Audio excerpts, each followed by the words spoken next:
ওম স্ত্রী জাতিতে মাতৃভাব। স্ত্রী জাতিতে মাতৃভাবের যে সাধক, তাকে সর্বদা মনে রাখিতে হইবে যে স্বকীয় জননীকে যে শ্রদ্ধা করে না, অপর নারীতে মাতৃভাব প্রতিষ্ঠার চেষ্টা তার পক্ষে নিতান্তই নিষ্ফল এবং হাস্যকর।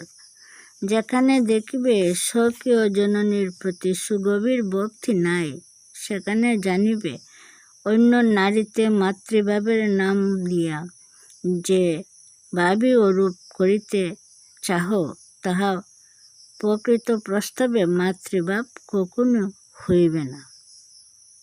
অধিকাংশ স্থলেই তাহা আত্মপ্রবঞ্চনার নামান্তর মাত্র হইবে। অতএব সর্বপ্রযত্নে মাতৃভক্তি বর্ধনের জন্য প্রয়াস পাইবে।